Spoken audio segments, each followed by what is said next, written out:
Vous avez en 1929, dans le journal du Bénéberite, One Jewish Aristocracy, on découvre cet article. Si nous sommes en mesure d'avoir au Bénéberite 36 aristocrates juifs en vie, nous serons en mesure de propager partout notre évangile. L'ordre international de Bénéberite a besoin de réunir l'élite des communautés juives pour l'intéresser aux problèmes de notre peuple. Le Bénéberite accepte dans ses rangs tout juif pouvant contribuer à relever le prestige d'Israël. Et ça, c'est bien avant la création de l'État d'Israël. Je vais quand même pour trouver la date, parce que je parlais d'Albert Pike. L'accord entre le Bénéberite et le rite écossais ancien et accepté a eu lieu le 12 septembre 1874 à Charleston, entre donc Albert Pike, chef suprême du directoire dogmatique du rite écossais ancien et accepté, et Armand Lévy pour le Bénéberite. D'ailleurs, Albert Pike a signé de son nom d'initié Limud Einshof. Einshof, c'est la correcte prononciation de sans limite en hébreu.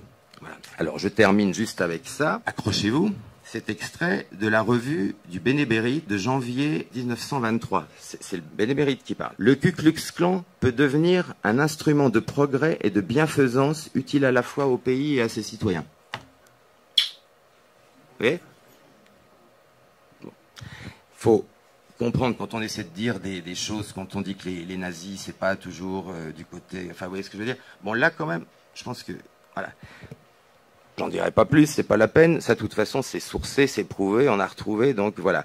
Et le grand sorcier impérial du Ku Klux Klan n'était pas du tout en reste, puisqu'il a dit « S'il est permis d'appliquer aux Juifs un des titres qualificatifs de l'ordre des chevaliers du Ku Klux Klan, on peut dire qu'il est lui-même clansman, et que c'est lui-même qui a maintenu et montré le clanisme pratique. » Voilà, je pense que c'est pas la peine d'en dire plus.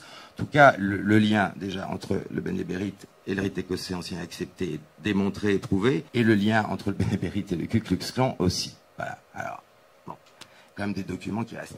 Donc déjà, vous voyez un peu où on est. Donc, dans les hauts grades maçonniques, vous avez ce genre de choses, et donc on se rend compte au fur et à mesure des degrés qu'on est vraiment sur quelque chose qui est tout le contraire de ce qu'on nous a dit. C'est pour ça, moi, j'ai aucun problème de conscience à foutre le camp de là, parce que c'est pas moi qui ai trahi quoi que ce soit, c'est eux qui trahissent.